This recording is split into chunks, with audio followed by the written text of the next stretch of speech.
Minha mãe mandou eu continuar falando sobre The Crown e hoje nós vamos falar sobre o episódio de número 7, ou o 7º episódio, decidam-se como vocês quiserem, porque este nome já deu treta aqui nesta casa. Atentem-se, haverá spoilers. Nesse dito episódio, nós vamos falar sobre dois conceitos muito interessantes e poderosos: informação e conhecimento.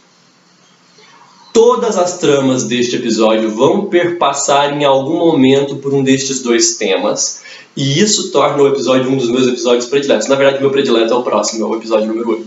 Mas esse já torna um dos episódios que eu gosto muito por causa do tema que ele trata. A gente começa vendo a pequena Elizabeth numa faculdade, numa conceituada faculdade inglesa chamada Eton School. E essa faculdade ela é tão chique que as crianças de 10 anos, tem uma cena que a princesa Elizabeth está andando quando criança no meio disso, as outras crianças em volta dela estão tudo usando top hat, mas cartola. Tá tudo usando cartola. É uma escola muito chique. Ela é tão chique que ela desenvolveu o conceito de snobismo. Pequeno parênteses. Eton só recebia os filhos dos nobres ingleses. Quando os burgueses começaram a ficar muito ricos, eles começaram a pagar para os filhos estudarem lá. Na frente do nome dos filhos dos burgueses vinha escrito sine nobilitate, sem nobreza. Para que não ficasse feio, eles colocavam um shortening, eles diminuíam a palavra, eles colocavam S-nob, snob. Então quem queria ter o filho estudando numa escola de rico é porque ele era muito snob, sem nobreza. Voltando do parêntese. A Rainha Elizabeth, na verdade a Princesa Elizabeth na época, ela vai para a sala do vice-reitor da faculdade. Vocês viram que ela era chique, já como princesa. E ela vai ser educada em matérias constitucionais. Ela vai estudar a lei, a Constituição inglesa, porque um dia ela vai vir a ser rainha. E tem uma cena muito bonita em que eles discutem o conceito básico da Constituição inglesa, que existem dois poderes, o eficiente e o dignificante. O eficiente é o que governa, que cria leis e que responde ao povo. O dignificante é o que valida essas coisas pela sua nobreza. É a rainha. Então, o edificante é o governo normal. O eficiente é o governo normal e o dignificante é a rainha, a monarquia. Ela aprende isso desde cedo.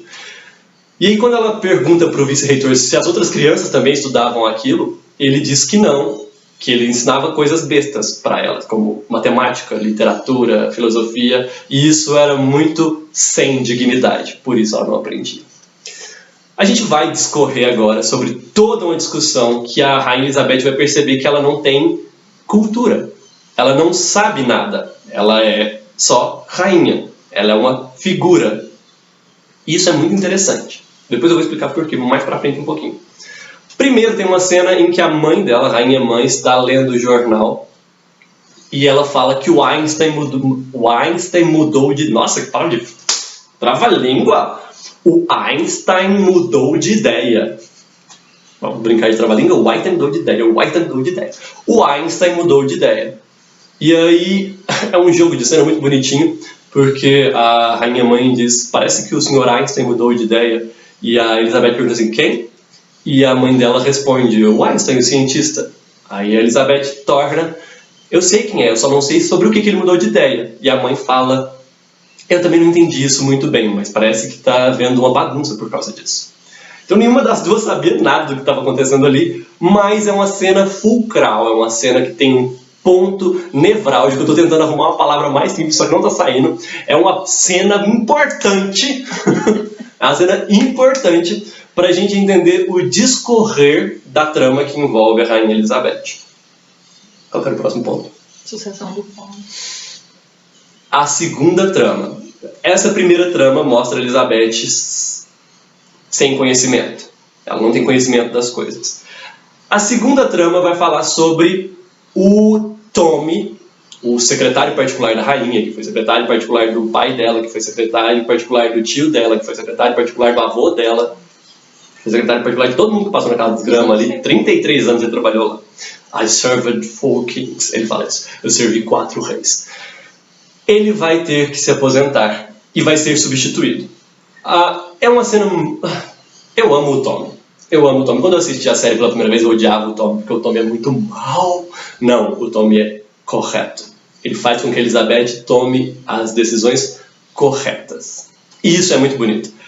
Eles dizem que o secretário particular tem um herdeiro e um de sobra. O jogo de palavras em inglês é a heir and a spare.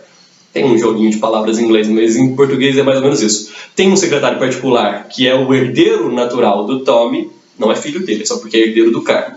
E um segundo, o Júnior, que é o secretário Júnior, que vai virar sênior, que depois vai virar o secretário particular. Então essa deveria ser a cadeia de acontecimentos. Mas a rainha já trabalhou com outro secretário, não o herdeiro natural, o Sobra. E ela quer ele para ser secretário. O Tommy se sente um pouco engastado com aquilo, porque, aliás, é agastado. Engastado é quando você coloca uma pedra numa joia. Não é a palavra certa. É agastado com aquilo. Agastado é tipo, ele se sentiu mal com aquilo. Mas não deixa passar porque ela é a rainha, ela que decide. Então, ela que vai pegar, ela vai escolher quem é o verdadeiro sucessor. Próximo ponto. Definição americana. Nesse meio tempo, os russos estão fazendo testes com a bomba H. É uma bomba de devastação em massa. E a Inglaterra quer tomar parte nas negociações. O Churchill sempre diz que ele é o cara que é esperado de tratar com os russos.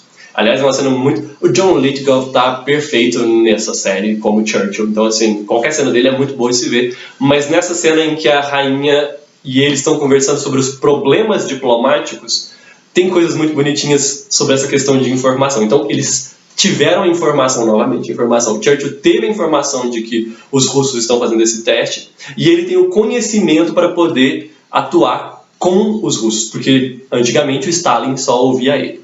Mas agora, com o Stalin morto, os americanos podem querer tomar conta de tudo e os americanos não sabem lidar com nada. A definição que o Churchill faz dos americanos nesta cena é muito bonita, porque ela fala que os americanos sabem resolver tudo no porrete e gritando muito. Trump. E eles, como ingleses, eles têm que tomar a frente, porque eles sempre foram uma grande potência. Mas os americanos, ele diz que os americanos ainda não estão preparados para serem senhores do mundo. Tudo isso ele conta porque a rainha pediu uma explicação mais detalhada de por que era um problema a bomba H dos russos. Porque ela não sabia nada. E o Churchill, de repente, manda o Anthony Eden, a próxima ponta, manda o Anthony Eden para América para poder negociar um jantar com o Eisenhower, presidente dos Estados Unidos. Entre Churchill e Eisenhower, para eles discutirem como que eles vão lidar com os russos. Questões de política internacional dos anos 50. O Anthony Eden passa mal, ele tem um problema de vesícula e precisa ser operado, não vai poder ajudar o Churchill. O Churchill tem um derrame. E aí tá tudo ferrado, porque agora quem que vai lidar com essas coisas? Ninguém sabe quem vai lidar com o que, ninguém sabe quem vai fazer o que. Vira uma bagunça em que o Anthony Eden, e essa cena é muito bonita, o Anthony Eden por telefone faz o Churchill dizer o quanto ele era necessário. O Churchill, que é um homem sisudo, que acha que ele é senhor do mundo e tudo mais, ele é obrigado por telefone a falar que ele precisa da presença do Anthony Eden. E isso gasta tanto as energias dele. Óbvio que não foi assim, eu presumo, mas isso gasta tanto as energias dele que ele tem um derrame. E eles contam para a rainha apenas que ele teve um resfriado. E é uma cena muito engraçada quando eles resolvem contar para a rainha que ele está só com um resfriado, porque ele vira para o secretário particular dele, que é o Jock Colville, e fala: Jock, eu permito que você aumente isso para uma gripe. E nada mais do que isso. Percebam que eles estão agora escondendo informações da rainha. A rainha já não tem conhecimento geral, mas agora eles estão tirando informações dela, que seriam necessárias. Porque lá no comecinho, lá em Eton, o vice-reitor disse que o governo e a monarquia têm que trabalhar juntos e eles só funcionam quando um confia no outro. Temos mais coisas para ver o que é. Elizabeth, como rainha ignorantona, tadinha, ela é tão fofa, não gosto de falar mal dela, não dá para falar mal dela. Ela é muito fofa, não dá pra falar mal dela. Não dá. Mas ela era. Ela resolve tomar aulas particulares e ela tem um encontro com um professor que ela solicita que seja contratado. E ela solicita que esse professor não seja dos mais chatos, que ele tenha um pouco de senso de humor. E ela vai ter aula com o professor Hogg. Esse professor, no começo, tem uma cena. É uma das cenas mais emotivas que eu acho, porque eu tenho uma tendência a gostar muito de conhecimento. Eu acho que o conhecimento transforma o mundo. E quando você percebe que ela não tem nada disso, e ela é uma das mulheres mais poderosas do mundo, e ela lida com estadistas, e ela fala isso várias vezes, que ela se sente diminuída porque ela tem que lidar com pessoas que podem desmantelar qualquer argumento dela, é tão dolorido. E a cena é silenciosa. Porque primeiro ela começa a conversar com esse professor, que ela quer ter aula de cultura geral, por causa disso e disso, que ela sempre se sente um pouco atrás dos grandes estadistas com quem ela tem que estar. E aí o professor diz que quer saber onde ela parou os estudos. Se foi na faculdade. E ela fica calada. Na escola. E ela fica calada. E aí ele percebe que ela nunca teve ensino nenhum que não fosse o da Constituição. É quase humilhante. Corta a cena, edição perfeita, quarto da Rainha Mãe, na casa da Rainha Mãe, a Elizabeth vai fazer uma visita para ela. E a primeira cena que nós vemos é a Rainha Mãe assistindo um programa de televisão que seria mais ou menos Os Trapalhões. E a Elizabeth entra falando por que a mãe dela deixou ela naquela ignorância. E elas têm um debate interessantíssimo sobre que, na época, ninguém aconselhou a Elizabeth mãe. A rainha mãe também se chama Elizabeth, não sei se vocês sabem. Mas a Elizabeth mãe, enquanto rainha, ninguém aconselhou ela a cuidar melhor das princesas e da futura rainha Elizabeth, a dar uma coisa melhor para ela. E ela disse que ela teve uma educação para uma mulher do posto dela. E nesse momento você percebe que ela deveria ser apenas figurativa.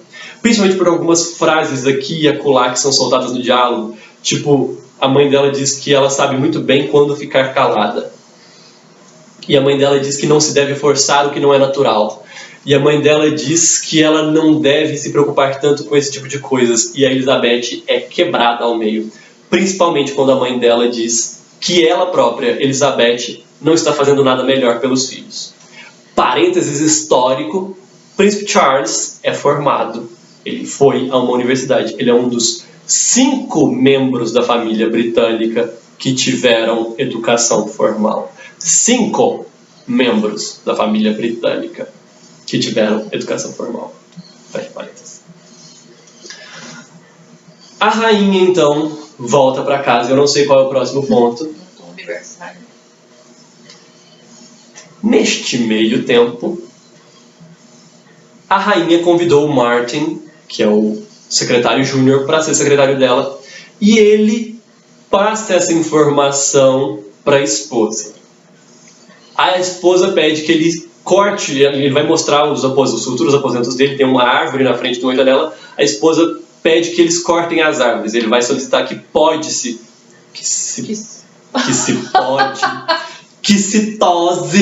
que se cortem os galhos. Alguém... Português faltou aqui, minha gente, mas que se cortem os galhos da árvore. Agora eu fiquei confuso mesmo. Que se cortem os galhos da árvore. Que eu acho que podar deve ser defectivo. Alguém depois... É mesmo, se alguém souber, por favor, escreva aí nos comentários se podar é um verbo defectivo. Eu creio que é. Porque que pode-se... Que se deu uma podada... Que se deu uma podada na árvore que fica na frente da janela. O Martin chega a pedir isso e o Tommy vê da janela do quarto dele, porque o Tommy ainda não se aposentou. Ele vai se aposentar. O Tommy vê que querem podar a árvore. E de repente chega o Michael, a Dean, que é o secretário sênior, que é o herdeiro natural do Tommy, e vai conversar com ele sobre aquilo, porque a mulher de não sei quem conversou com a mulher de não sei quem que conversou com a mulher de não sei quem que conhece a mulher do Martin. E aí essa informação chegou aos ouvidos dele de que ele, Michael Adin, herdeiro natural do Tommy, não vai ser o secretário pessoal da rainha, mas sim o Martin, esqueci o sobrenome dele lá. E aí tudo fica um pouco nebuloso. Tommy chama o Martin, dá um no Martin, o Martin fala que quer recusar o posto para a rainha. A rainha toma uma raivinha daquilo, porque ela já teve o Martin como secretário particular dela, ela quer que ele volte a ser secretário particular dela. Ela vai até os aposentos do Tommy e eles têm uma conversa. Essa segunda cena, ela tem um tom tão perfeito, ela é tão bem construída como diálogo, que eu não consigo imaginar algo tão bem escrito sendo feito assim para nada, sabe? Para coisas à toa, como Netflix, que está devendo nosso suco. O Tommy fala que a individualidade não deve ser aceita na família de Windsor, na casa de Windsor. A rainha diz que ela quer o Martin porque eles são amigos, ela vai sentir que ela tem um aliado do lado dele. O Tommy fala que ele entende aquilo, mas ainda assim não é a escolha certa. E aí ele faz uma comparação entre a abdicação do tio dela e a escolha de um novo secretário, o que deixa a rainha um pouco ultrajada no começo. Mas aí ele vai explicar que a individualidade não deve ser permitida porque é nas pequenas coisas que a podridão começa. Que o tio dela começou escolhendo o Palácio de Buckingham como escritório e a casa dele, York House, como palácio de moradia. Depois ele queria vender Sandringham, depois ele queria fazer não sei o quê. E ele foi mostrando essa individualidade até que tudo resultou no desastre que quase aboliu a monarquia da abdicação dele. E a rainha simplesmente sai de cena. Lindo, assistam, por favor. Nisso tudo... Só tem mais um ponto, não é? Informação final, mas nesse aí eu vou falar só no finalzinho mesmo. Nisso tudo, voltamos aqui. O Jock Colville, aquele cara que podia falar para a rainha que o Churchill estava apenas com uma gripe, no máximo, recebe um chamado da rainha, porque a rainha quer discutir com ele essa questão de se ela vai contratar o Michael Adin ou o Martin, como vai aceitar o Michael Adin ou o Martin como secretário pessoal. Mas quando o Jock chega lá, eles têm uma cena que é uma das formas de comédia que eu mais amo, que é essa coisa da comédia dos erros, que uma pessoa está falando de uma coisa, a outra está falando de outra, ninguém se entende. Neste caso, na verdade, foi um drama. E o Jock, imperceptivelmente e involuntariamente, acaba contando para a rainha que eles estão escondendo que o Churchill está doente e que o Anthony Eden, que é o vice-primeiro-ministro, está doente também, e que o governo da Inglaterra está descarrilhado e que está todo mundo escondendo isso dela. Principalmente o Lord Salisbury e o Churchill. A rainha fica chocada, não sabe o que fazer e conversa de novo com o professor dela. Próxima cena ela está conversando com o professor Hogg. E eles têm uma conversa belíssima sobre os deveres dela. E ela conhece os deveres dela, ela sabe o que ela deve fazer. E nesse momento eles vão fazer toda uma cena, e aí o Hogg dá o toque de humor dele, assistam, eu não vou lembrar o texto exato que ele fala, por isso que eu nem vou citar. Mas ele fala que ela, rainha, é obrigada por dever a dar uma catracada no governo. O dignificante serve para dar essas catracadas. Nossa, hoje eu estou caindo presa. Com essas catracadas no eficiente quando necessário. E aí ela chama o Lord Salisbury e chama o Churchill ao Palácio de Buckingham e vai passar o sabão nos dois, mas é um sabão nos dois. Primeiro ela chamou o Lord Salisbury, que se chamava Robert Cecil. Cecil é um sobrenome de uma das nobrezas mais antigas da Inglaterra. E eles durante muito tempo foram católicos, apesar de estarem envolvidos com o governo protestante inglês. Então existe um ditado inglês que diz que nunca confie num Cecil. A rainha vira para o Lord Salisbury, o tal do Cecil da época, e fala que, depois de passar um sabão nele porque ele estava escondendo as informações, ela vira para ele e diz assim: o meu pai gostava muito do senhor, Lord Salisbury, E ele sempre dizia que esse ditado, nunca confie num Cecil, estava errado, por sua causa. Talvez meu pai estivesse errado. Sai o Lord Salisbury, entra o Churchill. E ela começa falando... E ele estava super debilitado. Ele tinha sofrido até um segundo derrame, na verdade. Foi, passou. Ele tava caco já, coitado. E eles vão conversar e ela diz que a traição que ele fez... E por favor, prestem muita atenção no John Lithgow nessa cena, porque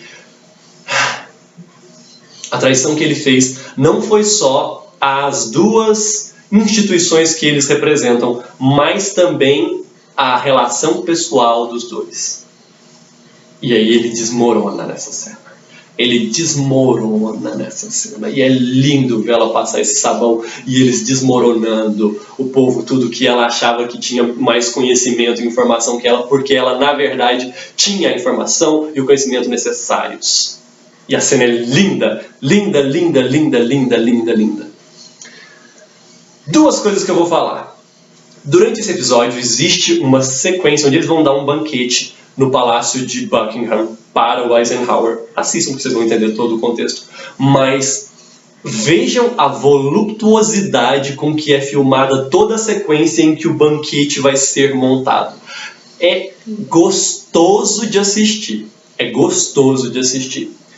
E agora eu tenho a minha última pontuação, a última coisa que eu quero falar sobre este episódio. No final do episódio, a Rainha Elizabeth volta para os aposentos dela, escuta o Philip assoviando uma canção, cantando lá, e ele está vestido para um banquete de gala. Ele não sabia que o banquete tinha sido cancelado. E ela acabou de dar esse sabão nos homens lá. E aí, de repente, o Philip chega para ela e fala que ela parece estar mais alta. Metáfora bonita. Ela diz, você parece estar mais alta. E aí eles vão conversando e ele fala que não sabe como é que ele vai lidar com aquela mulher mais alta dele. Que existem duas coisas que ele pode fazer. Uma delas é ele comprar perna de pau para poder ficar da altura da mulher, ou ela pode ficar de joelhos. A rainha. Eles insinuaram isso da rainha. Última ceninha, aparece o Michael Adin esperando a rainha para um encontro, porque ele é o secretário particular dela. Mas enquanto isso nós não sabemos o que a rainha está fazendo.